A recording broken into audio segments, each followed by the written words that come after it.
Coach, you guys had got up to about, I believe it was a 7-point lead there in the second half, and then it seemed like Louisville made a quick push to get back in it. What was kind of the message to your team that got you, Yeah, quit turning the ball over. Like turnovers. We turned it over 5 times in the first half. We did a good job of taking care. Of course, we're scared to death of 24, right? He's with the best in the country at steals, and we tried to do a good job of trying to not let him get going on those steals. And I'll have to go back and watch tape, but we turned it over 11 times, I think, in the second half. And in that spurt right there that they had, I thought we turned the basketball over. Then I thought our shots weren't great, right? Like we were not going in there and playing off 2 feet and being tough. Being tough. They have so much length and size. We're a little bit smaller, right? You got to go in there and play off 2 feet. You got to be strong with the basketball, and you got to demand the foul. And I didn't think we did a good job of that. So when you take those shots, the bad shots, they're like turnovers, right?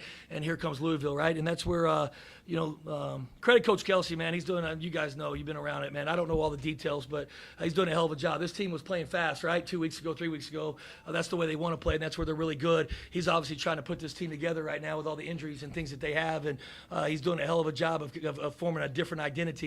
But we thought we could guard him in the half court. It was transition that scared us, and I think that's where they got us. Yeah, sticking with the theme of turnovers, you guys only forced 3 in the second half. I'm just wondering, They ISO'd us. They just started ISOing us one-on-one. A lot with Hadley. Is that him one? A lot with Hadley, and then a lot with 5 with Edwards, right? And they just started going ISO right there at the elbow, so we couldn't fly around.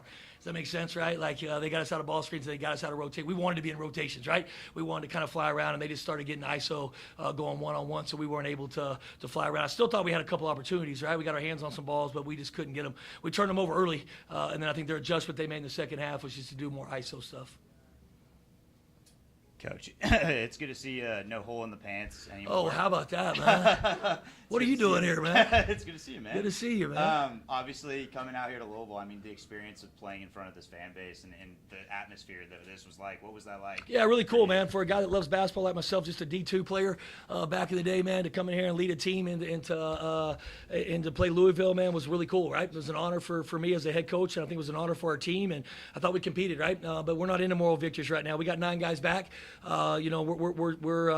This is a game that we thought we could win, right? We came here to compete to win a basketball game and give ourselves a chance to win. We're past the moral victories, right? We're pissed off and upset, and we'll watch every one of those offensive rebounds tonight and turnovers till the sun comes up, man. So it's about growth with our team. But I thought our team did compete. I just give them credit; they were the tougher team. Toughest team always wins. Good to see you, by the way. Good to see you. Are you down here now? Yeah, this is where I'm at now. How about that? Long way from the Abilene days, man. Throwback. Nobody stays in Abilene, man.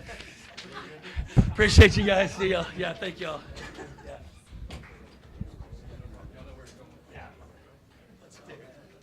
What's up, man? I didn't know you were down.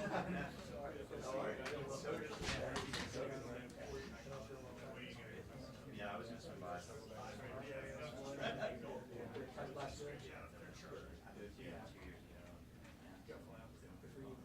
Anytime you're out there, though. It's a little bit bigger market than Abilene.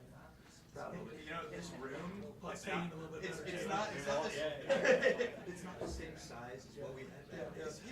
That's the old tennis It's court. crazy, man. It's good to see you, man. That's it in a nutshell. That dude was awesome.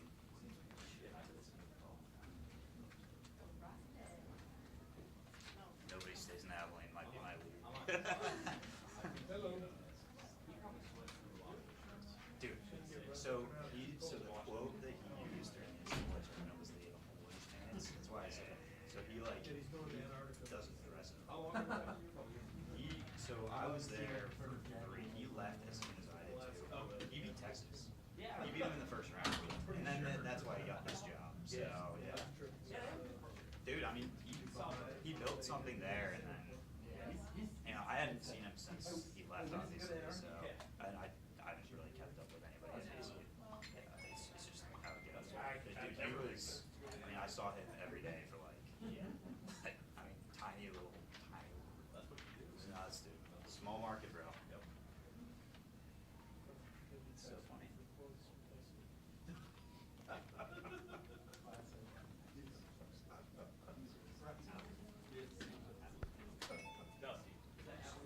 ACU, yeah. So he was at ACU, and then when ACU went to the NCAA tournament, they went twice. They lost to UK, like they got their heads kicked in, and then they went back during the COVID year, and that's when they were the 14th seed that upset UT, and that was nuts. And that's when I think a bunch of schools started kind of, okay, this guy knows what he's doing. I tell you what, like what you saw up there, like that was everything. Like just you get like 20 sound bites in like 2 seconds. He doesn't stop. Like he's awesome. So he was cool too. Yeah. He's a humble dude. So they play good defense. He's always been really good at coaching. Strong, stingy defense. Like that has been his MO all along. So that's what it's worked for him. So he's always like recruited those types of players. They're always kind of, I'm here. Wave 3. Yeah. So yeah, it's just a weird coincidence. Sports in a nutshell, man. It's nuts. It's pretty cool.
I thought it was a heck of a college basketball game. I knew in watching tape and in preparation that this was going to be a very, very tough game, and it was hard fought.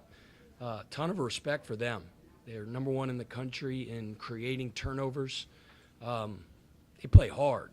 They fly around. They contest every single stinking pass. And, we talk so much about having to play clean. We had to play clean. We couldn't allow what we call turnovers for touchdowns. And we did that early on in the first 4 minutes of the game. I want to say there were 5 turnovers in that first 4-minute segment, maybe 5. And then for the rest of the game, we had 8. We had 3 in the second half, which, Chucky Hepburn, I say all the time, just because of our depth situation and our roster makeup right now with the injuries, if our point guard play was a pitching staff, it would be Chucky Hepburn and then pray for rain.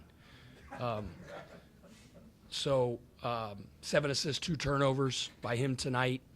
There were just so many guys that I talked about in the locker room. 7 assists, 2 turnovers. We only had 3 turnovers in the second half.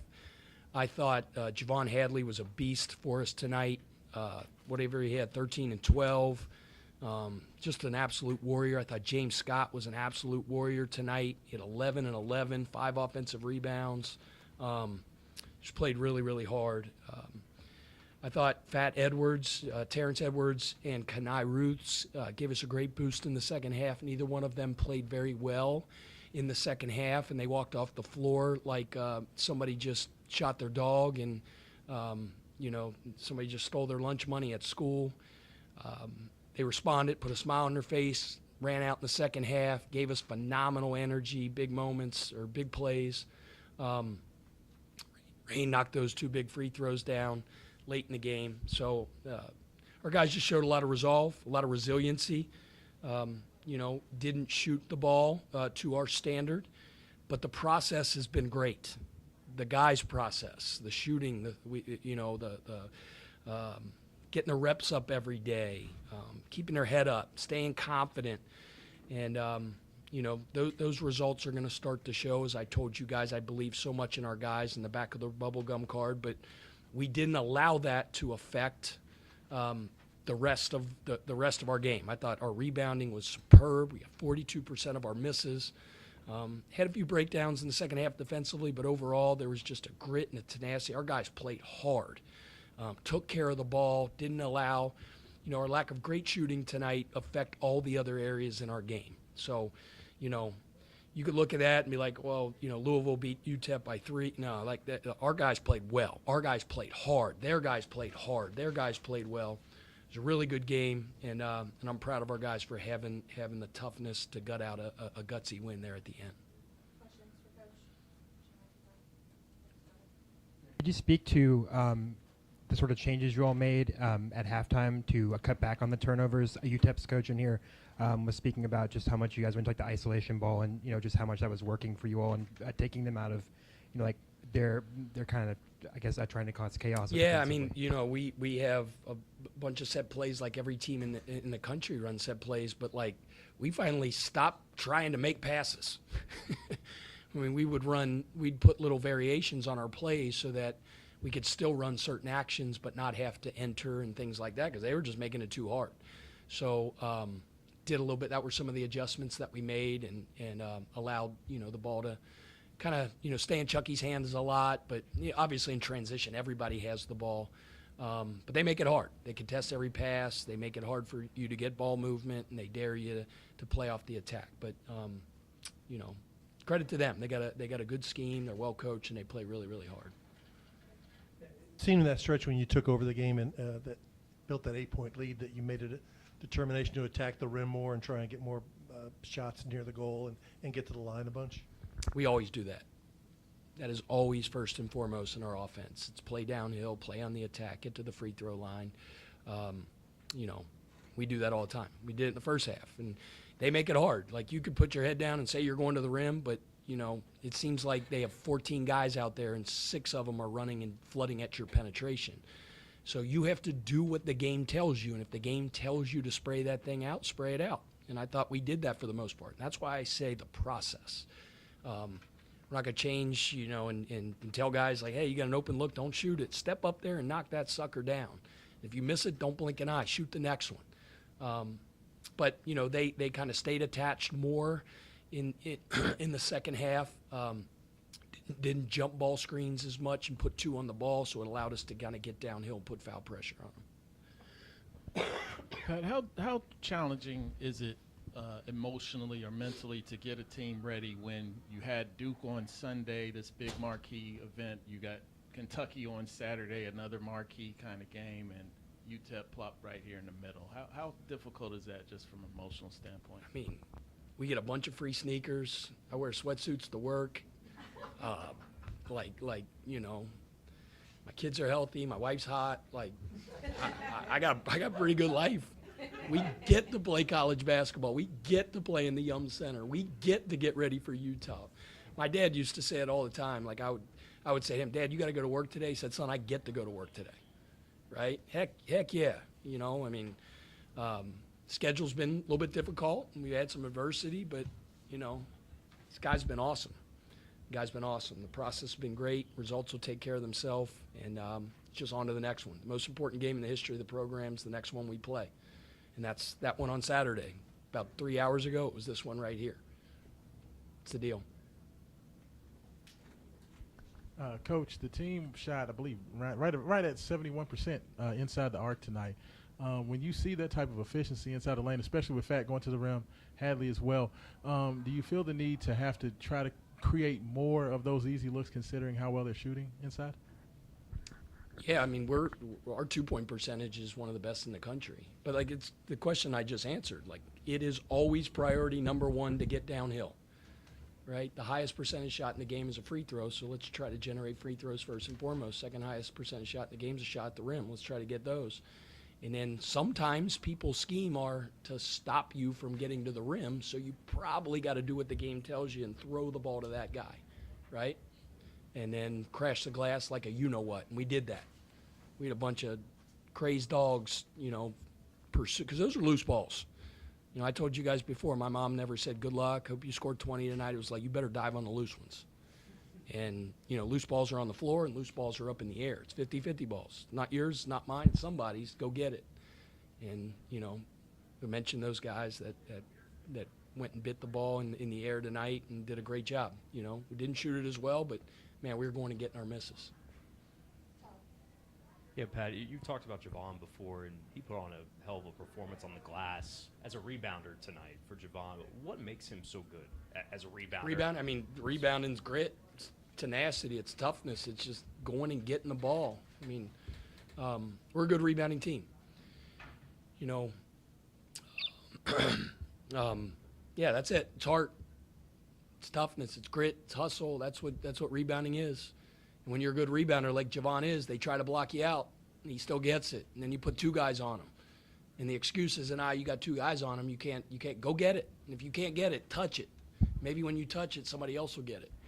That's rebounding. It's the easiest thing to coach. It's hard to do, but this is the standard. You go, a guy that helped teach me how to coach, a guy named Dave Davis. You can look him up as a D2 coach for a long time.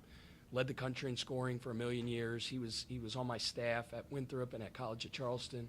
A savant. You ask coaches about Dave Davis, they'll know who Dave Davis is. And he would say, you go after the ball like you're the only one. This is your mentality. You got to go after the ball like you're the only one that can get it.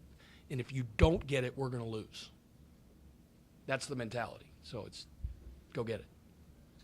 Coach, you have an emotional game against Duke. You then come off this. How do you kind of get your guys focused and locked in now on Saturday? What do you want their takeaway to be from these past two games as you prepare for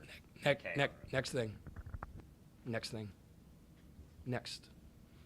We celebrate the wins because you know what? Winning college basketball games is hard. We work our butts off. Now we get free shoes and we get to wear sweatsuits to work and stuff. But, it's hard. It's a good team. They're hard to prepare for. It's some injuries, just a bunch of games in a row. So it's like we celebrate in that locker room. We always do. If we beat Spalding in the preseason, celebrate. Now, once they get back to their dorms, right, or as soon as the coaches leave here, boom, it's on to the next thing. And then by the time they wake up tomorrow, this one's over. And the next most important thing in the history of our program is the next thing we do, and that's the lifting session tomorrow. And then it'll be the film session, and then it'll be the first repetition in practice tomorrow. That's it. You guys are going to get sick of hearing that, but that's what we do.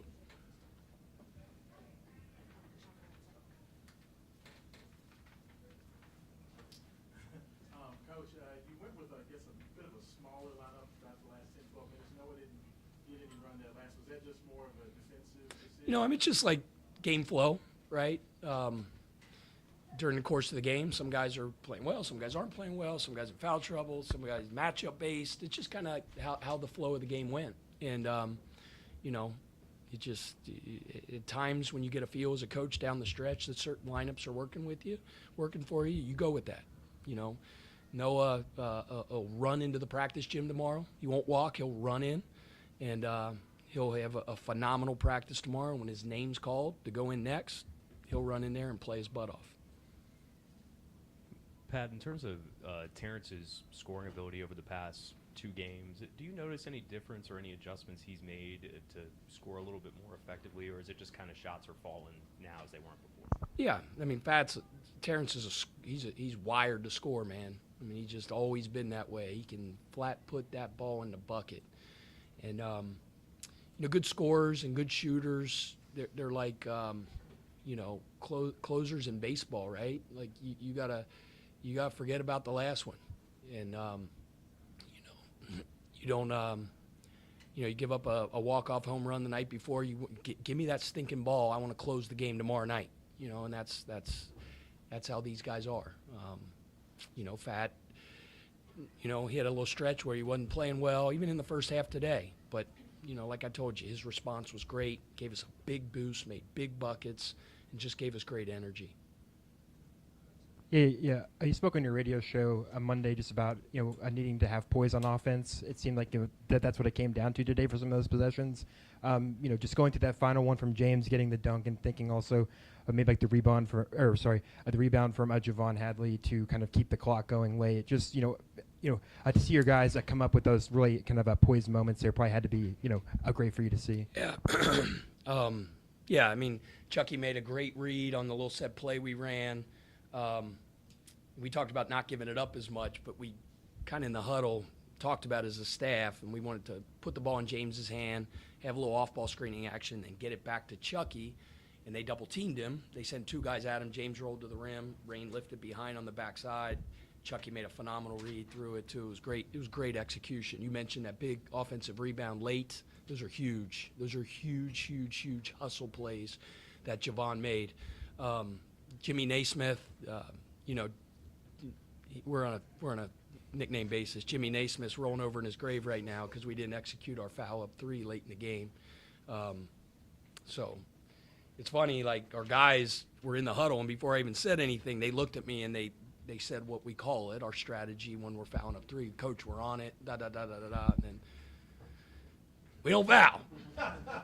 Well, game slippage, and when that ball left his hands, it looked like it was in every day of the week and twice on Sunday. My grandfather, his name's Red Stahl, he died like 10 years ago. He's a milkman that put 10 kids through 120 years of Catholic school education and lived in a 3-bedroom house on the west side of Cincinnati. And he was adamant that you foul up three. And Jimmy Naismith and Big Red Stahl are rolling around their grave. He would have killed me if that ball went in, but teachable moment. Even though this team's had some shooting struggles over the first month of the year, how is encouraging as it for you as a coach to know that even though with some of the shooting struggles, they're not letting it impact their ability to try and get to the rim and draw fouls, get to the line, not letting it impact their ability to bang bodies and grab offensive rebounds, fight for second chance points, all that stuff? Process is great. We got good players, we got good shooters generating good shots, and they're working their butt off. Fire it. Let it fire. They're going to go in. I believe in our guys, and they believe in themselves, and they're working their butts off.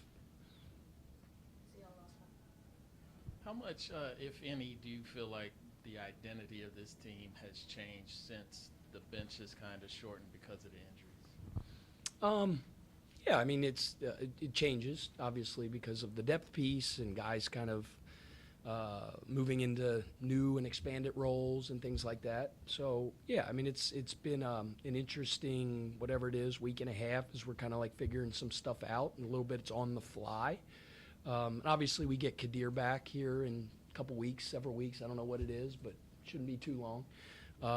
He's working his butt off behind the scenes and just doing as much as he can without actually, he's not cleared to dribble and things like that, but he can do conditioning and all that. But even the guys that are out, KP had his surgery today, went great, was successful. We were texting back and forth on a group chat with him and his dad. He sent me his uniform today and in his hospital stuff, and he give it the big L's up. Those guys have big roles on our team as well. Even, Corin and Kadir being leaders, being vocal, just impacting winning in their 25 strong roles. So, everybody's on board, whether you're in a uniform or you're not in a uniform. And we're evolving as a team, and we're figuring out as we go along. But I'm proud of our guys and how they're attacking this. Thank you.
Yeah, Chucky, in the back right here. Obviously, you guys kind of going through a change with the injuries and trying to play offense a little bit differently.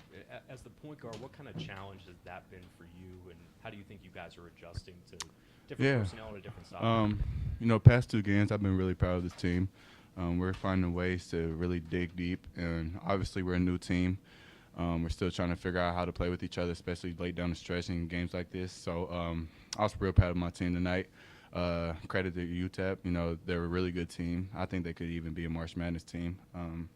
We were able to find ways to win the games, just get stops, just capitalize off those stops. We were able to get some momentum going in that late second half.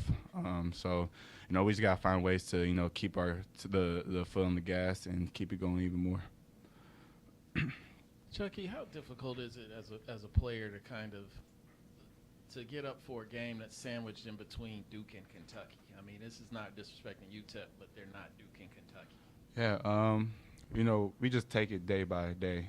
We just focus on the next thing. The next thing for us was UTEP after the Duke game, and now we're turning the page going on to Kentucky. We know how big of a rival game that is, and we know we're gonna be focused for that game. We were able to come out with a win this game. We're going to celebrate for the rest of the night, and tomorrow we're flipping the page. So, whatever happened this game happened. So we just got to move on. How difficult has it been for you guys as a team to not only play but just practice, knowing you guys are down 3 guys from when you started the season? Yeah, absolutely. Like I said, it's the next man up mentality. Obviously it hurts not having those guys on the floor with us, but, we're going to be able to do whatever it takes to win games. We're all winners. We all come from different places, and we won a lot of games. So we're going to dig deep. We're going to trust our coach's system, and, we're going to be able to find ways to win games. Yeah, Chucky, Coach Kelsey was in here praising the read you made there to get James the dunk with that last bucket with about 18 seconds to go. Could you take us through what you saw on that play and just kind of how it all came together? Yeah, I kind of just seen there was one defender kind of back there. I kind of baited him into thinking that I was going to skip across, and I was able to find James. James had a grown man catch, and he was able to just go catch it and dunk it. Chucky, just talking about your team's growth and ultimately kind of what you've learned from these last 2 games going into UK. Kind of talk about that, talk about what you guys have gathered from this, and obviously going against UK for the first time for you as a member of UofL, what does that mean? Yeah, like I said, we're growing. We took big strides from the Ole Miss to the Duke game. We took big strides from the Duke game to this game, and, we just got to keep building that momentum, keeping going. I'm really proud of this team. We're able to find ways to we found ways to win tonight, and that's what I want to see out of this teammate. Even though shots weren't falling for a lot of us tonight, we were able to make big plays on defensive side, and I was really proud of my team for that. Yeah. You went over 35 minutes tonight, I think 33 against Duke. You're going to play that many going forward, considering the injuries that you guys have had. How many minutes a game do you think you're capable of handing night in or night out? Whatever my team needs, I kind of came into this situation knowing that I was going to be in this situation. So, it's just got to do what I got to do outside the court, rest, recover, and, just take care of my body, and, coaches are really, really wise in how they go into practice and not being up our bodies, but also making sure that we're taking it very serious, with film, everything else. So, we just act like pros when it comes down to this type of stuff. You're obviously taking like a day-by-day approach, but I'm wondering, when we spoke with you in Charlotte preseason, you were talking about just how much you already see just how much this game coming up against Kentucky means to the fan base, means to the program. Like, has your mind, did it ever kind of just like start to think about that game like at all this week? Like, was there anything that kind of, did you ever catch yourself kind of thinking about that, or just focus on this game? If I'm being honest, I have not even thought about that game. We had to play UTEP first. UTEP was our main focus, and we were able to come out with this win. So now we could turn the page and focus on Kentucky.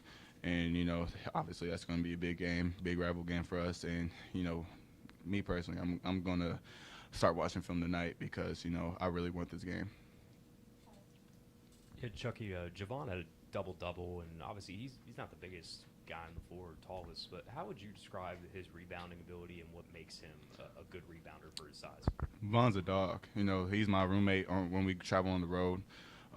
After the West Virginia game, I told him I love playing with him. You know, I've never played with a player who just wants to go win, you know, and I've never played with a team who just wants to go win. Let me take that back. I have played with a team like that, but you know, just to see, like, he's what, 6'6", just playing against grown men, 6'10", 6'9". He doesn't care who he's playing, battling. You know, he wants to go get every rebound, wants to go win games, and you can just see the passion he plays with. You know, he's one of the main voices in the huddles, in the timeouts. So, you know, I love playing with him, Von, you know, and, you know, just being his roommate and everything, you know, even here, you know, I live right across the hall from him. You know, I just love being around him. He's a great guy to be around, and, you know, I love him to death.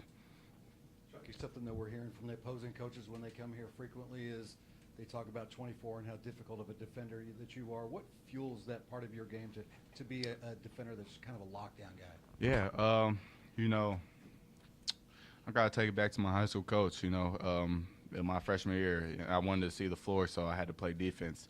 You know, growing up, I wasn't always the defender, and I just wanted to go score. But, you know, once I hit high school, I had to realize there was other ways to impact the game, and my high school coach helped me realize that, you know, creating for other teammates, just diving on loose balls, you know, just doing the little things to be a winner.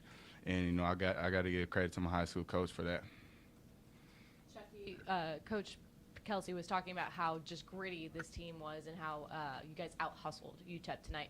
Is that something that the players were talking about in their huddles during the game, especially in the second half, or just overall was that Yeah, process? absolutely. When it comes down to winning time, you know, we just got to be the most solid team. You know, we can't make mistakes when it's winning time. And, you know, tonight we made a couple of mistakes, but we were able to cover them up. And, you know, that's why I was proud of this team, you know, of looking back at that Duke game. If we just did the stay solid in winning time, you know, we could have found a lot more success. But, you know, obviously that's over. We could focus on the next thing. You know, like I said, it's Kentucky.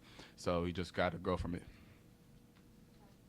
It felt like James kind of started swinging some of the momentum early in the second half tonight. Just what kind of impact do you think he can have when he's hitting on all cylinders? Yeah, I love playing with James Scott. He's the type of player who has a very high IQ. He's always watching film, always in the gym 24/7. So he's going to try to do whatever it takes to win. Obviously, he's still young, still has a lot of areas to grow. But, you know, I just love playing with him. He has a high IQ. He's going to try and set screens, try to get open. I'm going to try to find him, you know. I love playing with him. Defensively, he's taken a lot of strides forward this season. So, you know, he's going to keep going. And, you know, the ceiling's so high for him. You know, I love playing with him. He's going to be a really, really great player once he's a senior here. All right, thank you. Thank you, guys.